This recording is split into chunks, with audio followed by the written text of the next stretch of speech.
నమస్కారం ETV news కి స్వాగతం ముందుగా ముఖ్యాంశాలు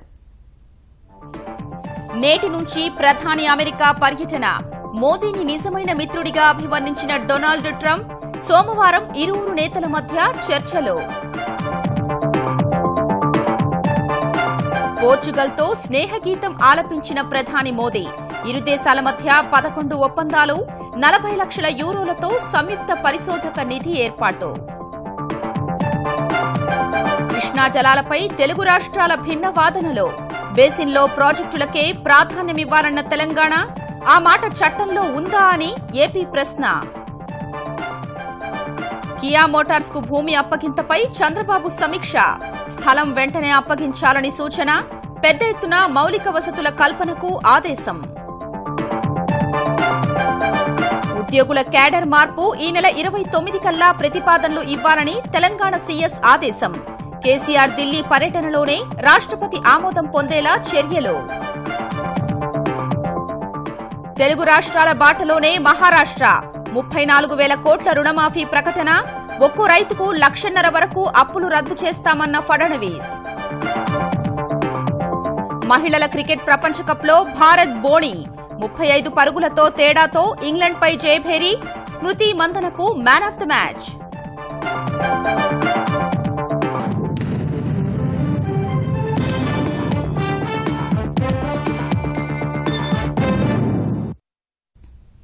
ప్రధాని మోదీ నేటి నుంచి అమెరికాలో పర్యటించనున్నారు పోర్చుగల్ పర్యటన ముగించుకుని వాషింగ్టన్ వెళ్లిన మోదీ తొలిసారి అమెరికా అధ్యక్షుడు డొనాల్డ్ ట్రంప్తో సమావేశం కానున్నారు సోమవారం ఇరువురు నేతల మధ్య చర్చలు జరగనున్నాయి భవిష్యత్ దార్శనికత నిర్మాణమే ఈ పర్యటన లక్ష్యమని అమెరికా బయలుదేరే ముందు తెలిపిన మోదీ అమెరికాతో భారత్ సంబంధాలు కేవలం 2 ప్రభుత్వాలకు మాత్రమే సంబంధించినవి కావని భాగస్వాములందరికీ సంబంధించినవని స్పష్టం చేశారు నేడు అమెరికా సంస్థల సీఈఓలతో మోదీ సమావేశం కానున్నారు అనంతరం వర్జీనియాకు వెళ్లనున్న ప్రధాని ప్రవాస భారతీయ సంఘాల ప్రతినిధులతో మాట్లాడనున్నారు మోదీ రాక కోసం ఆసక్తిగా ఎదురుచూస్తున్నట్లు అమెరికా అధ్యక్షుడు ట్రంప్ ట్వీట్ చేశారు నిజమైన మిత్రుడితో ముఖ్యమైన వ్యూహాత్మక విషయాలపై చర్చిస్తామని ఆయన పేర్కొన్నారు పోర్చుగీస్ భారత్ పరస్పర సహకారంతో ఎదిగేందుకు అద్భుతమైన అవకాశాలున్నాయని ప్రధానమంత్రి నరేంద్ర మోదీ స్పష్టం చేశారు 3 దేశాల పర్యటనలో భాగంగా తొలుత పోర్చుగల్లో పర్యటించిన ప్రధాని మోదీ ఆ దేశ ప్రధాని ఆంటోనియో కోస్టాతో ద్వైపాక్షిక చర్చలు జరిపారు ఈ సందర్భంగా 2 దేశాల మధ్య 11 ఒప్పందాలు కుదరగా శాస్త్ర సాంకేతిక రంగంలో పరిశోధనలకు 2 దేశాలు కలిసి 40 లక్షల యూరోలతో సంయుక్త నిధి ఏర్పాటు చేయాలని నిర్ణయించాయి పోర్చుగల్ ప్రధాని ఆంటోనియో కోస్టాతో సమావేశమైన ప్రధాని మోదీ కీలక అంశాలపై సుదీర్ఘంగా చర్చలు జరిపారు భారత్ పోర్చుగల్ మైత్రిని నూతన శిఖరాలకు చేర్చడమే లక్ష్యంగా కీలక రంగాల్లో పరస్పర సహకారాన్ని మరింత పెంపొందించుకోవాలని 2 దేశాల అధినేతలు తీర్మానించారు ఉగ్రవాదంపై పోరు అంతరిక్షం వాతావరణ పరిశోధన అంకుర సంస్థలపై ప్రధానంగా మోదీ కోస్టా చర్చలు జరిపారు అనంతరం 2 దేశాల మధ్య 11 ఒప్పందాలు కుదిరాయి అంతరిక్షం నానో టెక్నాలజీ సాంస్కృతిక బంధం వృద్ధి యువజన క్రీడలు ఉన్నత విద్య సాంకేతిక పరిశోధన రంగాలు సహా పోర్చుగల్ భారత్ వ్యాపార కేంద్రం పోర్చుగల్లో ఇండియన్ ఛాంబర్ ఆఫ్ కామర్స్ ఏర్పాటు ఒప్పందాలపై 2 దేశాల ప్రతినిధులు సంతకాలు చేశారు administrative reforms, science, space, youth affairs and sports outline the expanding scope of our partnership.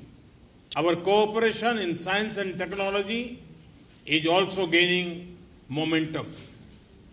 To support our collaboration in cutting-edge technology, we have agreed to set up a joint science and technology fund of 4 million euros. We are also keen to learn from Portuguese expertise in nanotechnology, marine science and oceanography. Space is a new area of our bilateral cooperation. This idea was born when PM Costa visited India earlier this year. అనంతరం పోర్చుగల్లో నివసిస్తున్న భారతీయులను ఉద్దేశించి ప్రధాని మోదీ ప్రసంగించారు ప్రవాసులే భారత్కు అసలైన రాయబారులని మోదీ కొనియాడారు और हमें खुशी है कि भारतीय जहां गए हैं वहां अपनी परंपराओं को बरकरार रखा अपनी सांस्कृतिक विरासत को बनाए रखा लेकिन साथ साथ जिस मिट्टी की रोटी खाते हैं जिसका नमक खाते हैं उस देश के लिए भी जी जान के काम करते हैं आप लोग पोर्तुगीज के लिए भी उसी भाव से काम कर रहे हैं, समर्पित भाव से काम कर रहे हैं। ये काम आपने किया है, आपके पूर्वजों ने किया है। एक प्रकार से भारत के सच्चे एम्बेसडर के रूप में आप सब मेरे भारतवासी काम कर रहे हैं। मैं आपको हृदय से बहुत बहुत बधाई देता हूं। భారత సంతతికి చెందిన పోర్చుగల్ ప్రధాని యాంటోనియో కోస్టాకు ప్రధాని ఓవర్సీస్ సిటిజన్ కార్డు ప్రదానం చేశారు. కోస్టా తండ్రి గోవాకు చెందినవారు.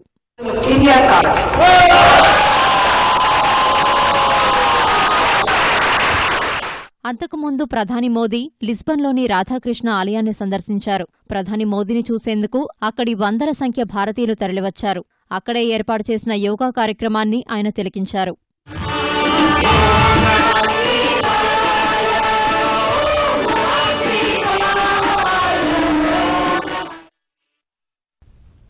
అనంతపురం జిల్లాలో పరిశ్రమ ఏర్పాటు చేయనున్న కియా మోటార్స్ కు అవసరమైన అనుమతుల్ని తక్షణం మంజూరు చేయాలని ముఖ్యమంత్రి చంద్రబాబు ఆదేశించారు. కియా మోటార్స్ కు సంబంధించి ఏపీ పరిశ్రమల శాఖ అధికారులు అనంతపురం జిల్లా యంత్రాంగంతో సమీక్షించిన చంద్రబాబు సంస్థకు కేటాయించిన 14.4 హెక్టార్ల ప్రాంతాన్ని చదును చేసి అప్పగించడం సహా విద్యుత్, నీరు వంటి సదుపాయాల్ని కల్పించాలని స్పష్టం చేశారు. భూమి చదును పనుల్ని వీడియో కాన్ఫరెన్స్ ద్వారా వీక్షించి అనంతపురం జిల్లా కలెక్టర్ వీరపాండియన్ కు పలు సూచనలు చేశారు. ప్రణాళిక ప్రకారం పనులన్నీ నిర్ణీత సమయంలో పూర్తి చేయాలని ఆదేశించారు. కియా మోటార్స్ కోరినట్లే శిక్షణా కేంద్రం, టౌన్షిప్ నిర్మాణానికి భూమి గుర్తించినట్లు చెప్పిన అధికారులు 1-2 రోజుల్లో ఆ స్థలం అప్పగిస్తామని సీఎంకు వివరించారు. కియా మోటార్స్ కు కేటాయించిన భూమిలో పనుల్ని పర్యవేక్షించడానికి ఇంజనీర్లతో కైజాలా యాప్లో గ్రూప్ ఏర్పాటు చేసినట్లు పేర్కొన్నారు. వరద నీటి డ్రైనేజీ నిర్మాణానికి ఏర్పాట్లు చేశామన్నారు. 14.4 హెక్టార్లలో చదును పనులు పూర్తి చేసినట్లు కలెక్టర్ వీరపాండియన్ వివరించారు. ఎన్నికల్లో ధన ప్రమేయాన్ని అరికట్టాలనేదే తన ఉద్దేశమని ముఖ్యమంత్రి చంద్రబాబు స్పష్టం చేశారు. అభివృద్ది కోసం శ్రమిస్తున్న ప్రభుత్వానికే ఓటు వెయ్యాలని, కర్నూలులో తాను చేసిన వ్యాఖ్యల్ని ఓ వర్గం మీడియా వక్రీకరించిందని చంద్రబాబు తప్పుబట్టారు. కావాలనే కొందరు దుష్ప్రచారం చేస్తున్నారని ఉండవల్లిలోని తన నివాసంలో పార్టీకి చెందిన ముఖ్య నేతలతో చంద్రబాబు అన్నారు. అయోగ్యులకు ఓటు వేస్తే నవ్యాంధ్ర అభివృద్ది తలకిందులు అవుతుందని, ఎన్నికల్లో డబ్బుకు ఆశపడి ఓట్లు వెయ్యొద్దనేదే తన అంతరార్థమని ఆయన పార్టీ నేతలతో వ్యాఖ్యానించారు. తన వ్యాఖ్యల్ని వక్రీకరించి తప్పుడు అభిప్రాయాల్ని ప్రజల్లోకి తీసుకువెళ్లడం సరికాదన్నారు. ఎన్ని ఆర్థిక ఇబ్బందులు ఎదుర్కొంటున్నప్పటికీ దేశంలో ఎక్కడా లేనంతగా ఏపీలో సంక్షేమం, అభివృద్ది కార్యక్రమాల్ని చేపట్టామన్నారు. పోలవరం, అమరావతి వంటి మహోన్నత నిర్మాణాల్ని భుజానికెత్తుకున్న ప్రభుత్వానికి అండగా నిలవాల్సిన మీడియా ఒక వర్గం ప్రయోజనాలకు కొమ్ము కాసేలా వ్యవహరించడం సరికాదన్నారు. జోనల్ వ్యవస్థ రద్దు నేపథ్యంలో 3 క్యాడర్లలో ఉన్న ప్రభుత్వ ఉద్యోగులు, అధికారుల్ని వెంటనే 2 క్యాడర్లలోకి మారుస్తూ ప్రతిపాదనలు సిద్దం చేయాలని తెలంగాణ ప్రభుత్వ ప్రధాన కార్యదర్శి ఎస్పీ సింగ్ అన్ని శాఖల ముఖ్య కార్యదర్శుల్ని ఆదేశించారు. ఈ నెల 29లోపు ఈ ప్రక్రియను పూర్తి చేయాలని నిర్దేశించారు. ఢిల్లీలో ఉన్న సీఎం కేసీఆర్ తాను అక్కడ ఉండగానే 371(d)కి సవరణలు చేసి రాష్ట్రపతి కొత్త ఉత్తర్వుల్ని జారీ చేయించాలని నిర్ణయించారని సీఎస్ తెలిపారు. ఇందుకు అవసరమైన నివేదికను ఈ నెల 29న పంపిస్తామన్నారు. ఇందుకోసం ప్రధాన కార్యదర్శి సురేష్ చందా, సాధారణ పరిపాలన ముఖ్య కార్యదర్శి అధర్ సిన్హా, ఆర్థిక శాఖ కార్యదర్శి శివశంకర్తో కమిటీని నియమించినట్లు తెలిపారు. ప్రస్తుతం జోనల్ ఉద్యోగాల్లో ఉన్న గెజిటెడ్ అధికారుల్ని రాష్ట్ర క్యాడర్కు, నాన్ గెజిటెడ్ ఉద్యోగుల్ని జిల్లా క్యాడర్కు మార్చారన్నారు. ఇప్పటికే అన్ని శాఖల్లో ఉద్యోగుల జాబితాలున్నాయని, బదలాయింపులకు ఇబ్బందులు ఉండబోవని ఎస్పీ సింగ్ వివరించారు. ఈ విషయమై ముఖ్యమంత్రి కేసీఆర్ ఇప్పటికే సీఎస్ ఎస్పీ సింగ్ కు ఢిల్లీ నుంచి ఫోన్ చేశారు. రంగారెడ్డి జిల్లా చేవెళ్ల మండలం చన్వెల్లిలో బోరుబావిలో పడిన 1.5 చిన్నారిని కాపాడేందుకు అధికారులు చేసిన ప్రయత్నాలు విఫలమయ్యాయి. 2 రోజులుగా బోరుబావిలో ఉన్న చిన్నారి మృతి చెందినట్లు తెలంగాణ రవాణా శాఖ మంత్రి మహేందర్ రెడ్డి తెలిపారు. బోరుబావిలో నుంచి చిన్నారి బట్టలు, అవయవాలు బయటకొచ్చినట్లు ఆయన తెలిపారు. గాలిపైపు ద్వారా మృతదేహాన్ని బయటకు తీసేందుకు యత్నిస్తున్నట్లు వివరించారు. బోరుబావి మొత్తం లోతు 450 అడుగులు కాగా బాలిక 230 అడుగుల వరకు జారిపోయింది. నీళ్లు, బురద కారణంగానే చిన్నారి చనిపోయిందని భావిస్తున్నారు. రాత్రి వరకు నిరాటంకంగా ఆక్సిజన్ సరఫరా చేసిన అధికారులు పాపను కాపాడేందుకు విశ్వ ప్రయత్నం చేశారు. బోరుబావిలోని నీటిని తోడేందుకు మోటార్ పైపులు దించినా బురద కారణంగా నీళ్లు బయటకు రాలేదు.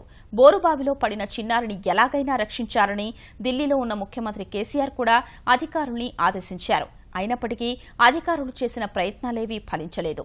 బోరుబావి పూడ్చకుండా నిర్లక్ష్యంగా వ్యవహరించిన పొలం యజమాని మల్లారెడ్డిపై పోలీసులు కేసు నమోదు చేశారు.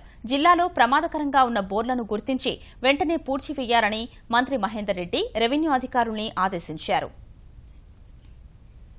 కృష్ణా బేసిన్లోని పక్క బేసిన్ ప్రాజెక్టులకు నీటి కేటాయింపులకు సంబంధించి తెలుగు రాష్ట్రాలు భిన్నమైన వాదనలు వినిపిస్తున్నాయి.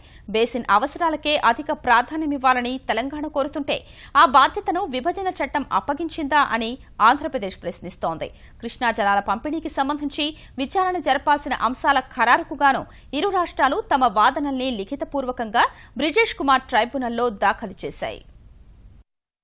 తెలుగు రాష్ట్రాల మధ్య కృష్ణా జలాల పంపిణీకి సంబంధించి విచారణ జరపాల్సిన అంశాలపై బ్రిజేష్ కుమార్ ట్రైబ్యునల్కు ఇరు ప్రభుత్వాలు తమ వాదనలను లిఖితపూర్వకంగా అందజేశాయి.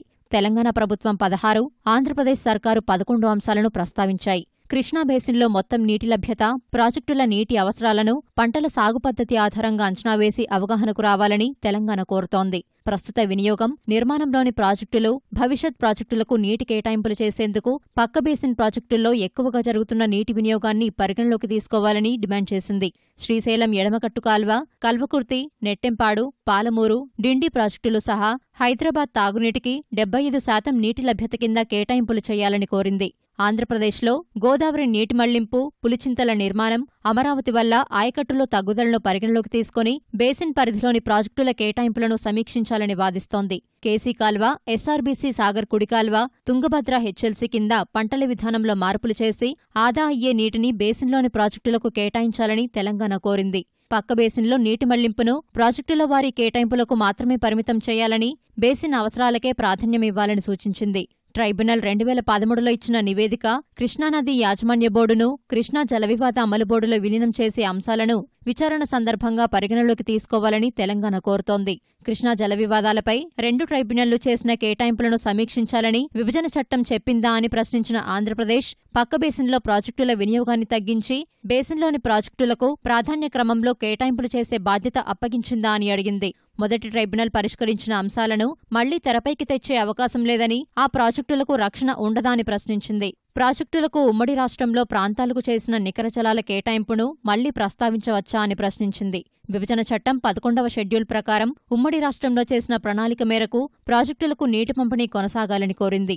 నీటి లభ్యత తక్కువగా ఉన్నప్పుడు మొత్తం బేసిన్లో ప్రతి ప్రాజెక్టు వద్ద లభ్యతను అంచనా వేసి నీటి విడుదలకు ప్రోటోకాల్ నిర్ణయిస్తారా అని ట్రైబ్యునల్కు సమర్పించిన వాదనల్లో ప్రశ్నించింది. నీటి లభ్యత తక్కువగా ఉన్నప్పుడు ఎగువ రాష్ట్రాలు ఎంత నీరు విడుదల చేయాలో ఆపరేషన్ ప్రోటోకాల్ చెబుతుందా అని అడిగింది. తెలంగాణలో పారిశ్రామికంగా అభివృద్ధి చెందిన ప్రాంతాలు, ఖనిజ నిల్వలు ఉన్న ప్రాంతాల సాగునీటి అవసరాలకు నీటి కేటాయింపులు చేయరాదని కోరింది. తెలంగాణ మొత్తం కృష్ణా బేసిన్లోనే ఉందన్న ఏపీ బేసిన్లోని ప్రాంతాలను ఆరుతడి పంటకు మాత్రమే పరిమితం చేయాలని డిమాండ్ చేసింది. 2 రాష్ట్రాల వాదనలను వచ్చే నెల 6-7 తేదీల్లో బ్రిజేష్ కుమార్ ట్రైబ్యునల్ విననుంది. అనంతరం ఏ అంశాల్లో విచారణ జరపాలో నిర్ణయించనుంది. మహారాష్ట్ర రైతులకు భారీ రుణమాఫీ కల్పిస్తూ దేవేంద్ర ఫడ్నవీస్ ప్రభుత్వం కొత్త పథకాన్ని ప్రకటించింది. ఛత్రపతి శివాజీ మహారాజ్ కృషి సన్మాన్ యోజన పేరిట అమలు చేసే ఈ పథకం ద్వారా 34,000 కోట్ల రూపాయలు రైతులకు రుణమాఫీ చేయనున్నారు. ఒక్కో రైతుకు ₹1,50,000 వరకు రుణమాఫీ చేయనున్నట్లు ముఖ్యమంత్రి ఫడ్నవీస్ ప్రకటించారు. ఇది దేశంలోనే అతిపెద్ద రుణమాఫీ పథకమని తెలిపిన ఆయన 89 లక్షల మంది రైతులకు లబ్ది చేకూరుతుందని వెల్లడించారు. 40 లక్షల మంది పూర్తిగా రుణ విముక్తులవుతారని స్పష్టం చేశారు. ఆంధ్రప్రదేశ్, తెలంగాణ రాష్ట్రాల మాదిరిగా కొత్త రుణాలు తీసుకున్న వారికి తిరిగి చెల్లింపును వాయిదా వేసేలా బ్యాంకులతో ఒప్పందం కుదుర్చుకున్నామని ఫడ్నవీస్ తెలిపారు. ప్రతిష్టాత్మక పథకం కోసం భాజపా మంత్రులు, ఎమ్మెల్యేలు 1 నెల వేతనాన్ని విరాళంగా ఇవ్వనున్నారు. విశాఖ జిల్లాలో సీడ్ దర్యాప్తు చేస్తున్న భూములతో పాటు అన్ని భూముల రక్షణకు చర్యలు తీసుకుంటామని ఆంధ్రప్రదేశ్ ఉప ముఖ్యమంత్రి చినరాజప్ప స్పష్టం చేశారు. ఇన్ఛార్జి మంత్రిగా రాజప్ప సమక్షంలో విశాఖ జిల్లా అభివృద్దిపై జరిగిన సమీక్షలో ప్రజాప్రతినిధులు భూ కుంభకోణాలపై విరుచుకుపడ్డారు. గతంలో ఉడా వీసీ విష్ణు, కార్యదర్శి వెంకట్రామిరెడ్డి సమయంలో చాలా భూ కుంభకోణాలు జరిగాయన్నారు. వాటిపై కూడా విచారణ జరిపించాలని మంత్రి అయ్యన్న పాత్రుడు కోరారు. తమ ఇళ్లల్లోనూ అనుమానించే పరిస్థితి ఏర్పడిందని ప్రజాప్రతినిధులు ఆవేదన వ్యక్తం చేశారు. భూముల ఆక్రమణలకు పాల్పడ్డ వారిని అరెస్ట్ చేసి జైలుకు పంపాలని కోరారు. అక్రమార్కుల్ని వదలబోమని చినరాజప్ప స్పష్టం చేశారు. భూ తగాదాలు వచ్చి దాని మీద పూర్తిగా ఎంక్వైరీ చేయాలని ఇప్పటికే సిట్ ఏర్పాటు చేసాం. ల్యాండ్ పూలింగ్ మీద కూడా కొంత సమస్యలు వచ్చి కలెక్టర్ గారు క్లారిఫికేషన్ ఇచ్చాడు, ల్యాండ్ పూలింగ్ లేదని చెప్పడం జరిగింది. అదే కాకుండా ప్రజలు ఎవరికైనా నాకు అన్యాయం జరిగిందని చెప్పి లెటర్ దాని మీద కూడా ఎంక్వైరీ న్యాయం చేయడానికి సిద్ధంగా ఉన్నాం. ఖరీఫ్ సీజన్ ప్రారంభమైన వేళ ఆంధ్రప్రదేశ్లో విత్తనాల నాణ్యతపై అధికారులు దృష్టి పెట్టారు. గుంటూరు జిల్లా ప్రత్తిపాడు శివార్లోని శీతల గోదాములో విజిలెన్స్ అధికారులు సోదాలు చేయగా పెద్ద సంఖ్యలో కాలం చెల్లిన విత్తనాలు వెలుగు చూశాయి.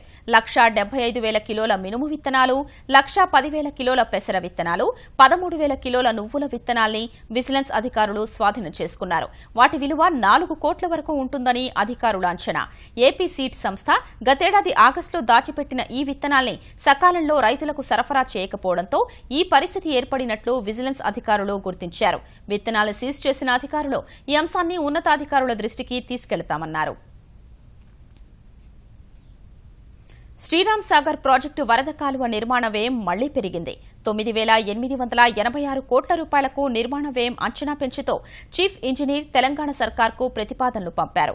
ప్రాజెక్టు పునరాకృతిలో భాగంగా చేసిన మార్పులో గతంలో చేసిన పనులకు అదనపు చెల్లింపులు, కాలువపై కొత్త తూములు, ఇతర నిర్మాణాలు, లైనింగ్, మధ్యమానేరు జలాశయ నిర్మాణ పనుల్ని కొత్త గుత్తేదారుకు అప్పగించడం వంటి కారణాలతో అంచనా వ్యయం పెరిగినట్లు చెబుతున్నారు.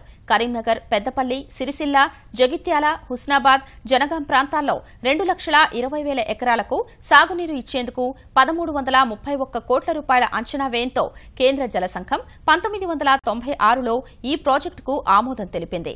2009లో నాటి ప్రభుత్వం 4,729 కోట్లకు అంచనా వ్యయాన్ని సవరించగా ఆ తర్వాత 5,940 కోట్ల రూపాయలకు సవరించారు. పనుల్లో మార్పులు, చేర్పులు, ధరల పెరుగుదల పేరుతో తాజాగా 9,886 కోట్ల రూపాయలకు అంచనా వ్యయం పెంచారు. ఈ ప్రతిపాదనలపై కేసీఆర్ సర్కార్ నిర్ణయం తీసుకోవాల్సి ఉంది. హైదరాబాద్ కేంద్రంగా కల్తీ రక్తం దందా కొనసాగుతోంది. వీనస్ ఆసుపత్రిలోని రక్తనిధి కేంద్రంలో రక్తం ప్యాకెట్లలో సలైన్ ద్రావణాన్ని కలిపి కల్తీ చేసినట్లు గుర్తించారు. ఎస్ఓటీ పోలీసులు పక్కా సమాచారంతో ఆసుపత్రిపై దాడి చేసి ఒకరిని అదుపులోకి తీసుకున్నారు. నగరంలోని కొన్ని ప్రభుత్వ ఆసుపత్రుల వద్ద ముఠాలు తిష్టవేసి ఆసుపత్రి సిబ్బందితో కుమ్మక్కై అక్రమాలకు పాల్పడుతున్నారు. రక్తం అవసరమయ్యే వారిని నేరుగా దళారుల వద్దకు ఆసుపత్రి సిబ్బంది పంపుతున్నారు. అవసరాన్ని బట్టి ఒక్కో యూనిట్ను 3,000 అంతకంటే ఎక్కువ ధరలకు విక్రయిస్తున్నారు. రక్తనిధి కేంద్రాలపై నిఘాలోపం వల్లే ఈ పరిస్థితులు ఉత్పన్నమవుతున్నాయని ఆరోపణలు వినిపిస్తున్నాయి. ఐసిస్ ఉగ్రవాది ఒమర్ అలియాస్ సుబ్రహ్మణ్యం స్వస్థలం మచిలీపట్నం శివార్లలోని చిన్నాపురంగా తేల్చిన పోలీసులు మరింత లోతుగా దర్యాప్తు చేపట్టారు. సుబ్రహ్మణ్యం తల్లిదండ్రుల్ని పిలిచి అతడికి సంబంధించిన అంశాలపై ఆరా తీస్తున్నారు.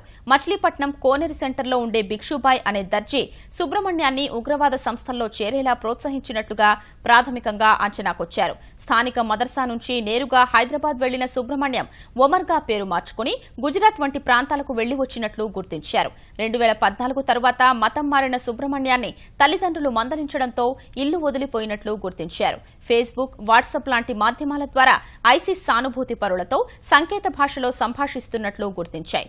ముంబైకి చెందిన అబూ కహఫా అల్ హిందీ అనే వ్యక్తితో కలిసి దేశంలో కొన్ని చోట్ల విధ్వంసాలకు ప్రణాళికలు రచించినట్లుగా సమాచారం. నిఘా వర్గాలు, జాతీయ దర్యాప్తు సంస్థ కూడా సుబ్రహ్మణ్యం అంశంపై మరింత లోతుగా దర్యాప్తు చేస్తున్నాయి.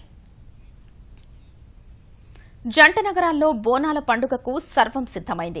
చారిత్రక గోల్కొండ కోటలో జగదాంబ మహంకాళి అమ్మవారికి నేడు భక్తులు తొలి బోనాన్ని సమర్పించనున్నారు. ఈ ఉదయం లంగర్ హౌస్ నుంచి ఘటాల ఊరేగింపు ప్రారంభం కానుంది.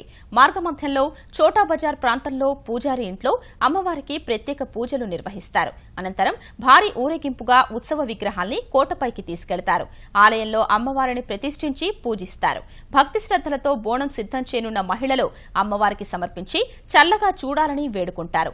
గోల్కొండలో తెలంగాణ ప్రభుత్వం తరపున మంత్రులు అమ్మవారికి పట్టు వస్త్రాలు సమర్పించనున్నారు. బోనాల సందర్భంగా భారీ సంఖ్యలో తరలివచ్చే భక్తులకు ఎలాంటి ఇబ్బందులు తలెత్తకుండా ప్రభుత్వ విభాగాలన్నీ ఏర్పాట్లు చేశాయి. జూలై 9న సికింద్రాబాద్లో ఉజ్జయిని మహంకాళి అమ్మవారికి, 16న లాల్ దర్వాజాలోని సింహవాహిని మహంకాళి అమ్మవార్లకు బోనాలు సమర్పించనున్నారు. యూకే పార్లమెంటు కంప్యూటర్ వ్యవస్థపై సైబర్ దాడి జరిగింది. పార్లమెంట్ కంప్యూటర్ వ్యవస్థను వినియోగించేవారు కాకుండా ఇతర వ్యక్తులు చొరబడినట్లు గుర్తించామని యూకే జాతీయ సైబర్ భద్రతా కేంద్రం ప్రతినిధి తెలిపారు. దీనిపై విచారణ జరుపుతున్నట్లు ఆయన వివరించారు.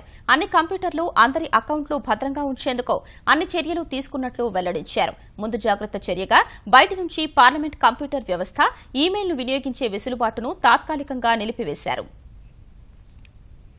జమ్మూ కాశ్మీర్లోని శ్రీనగర్లో తీవ్రవాదులకు భద్రతా బలగాలకు మధ్య హోరాహోరీ కాల్పులు జరుగుతున్నాయి. శ్రీనగర్లోని పంతా చౌక్లో ఉన్న ఢిల్లీ పబ్లిక్ స్కూల్ భవనంలోకి చొరబడిన ఇద్దరు తీవ్రవాదుల్ని మట్టుబెట్టేందుకు జవాన్లు యత్నిస్తున్నారు. ఆ ప్రాంతాన్ని చుట్టుముట్టిన సైన్యం ముందు జాగ్రత్త చర్యగా స్థానికుల్ని అక్కడి నుంచి ఖాళీ చేయించింది.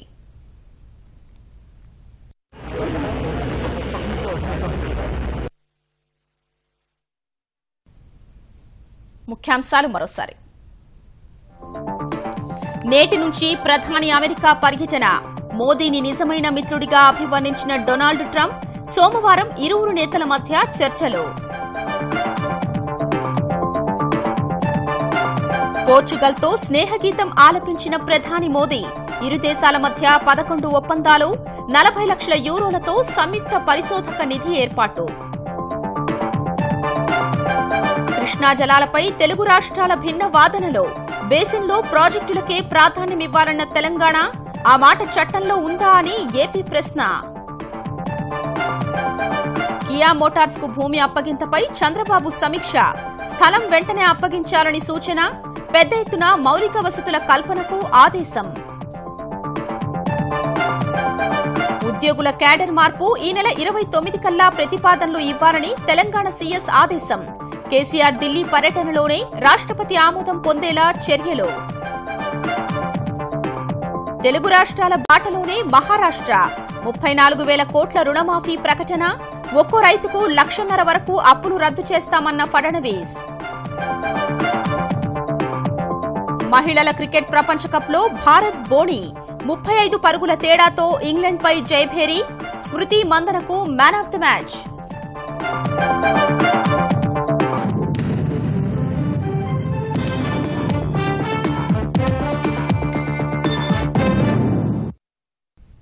ఈటీవీ న్యూస్ సమాప్తం. నమస్కారం.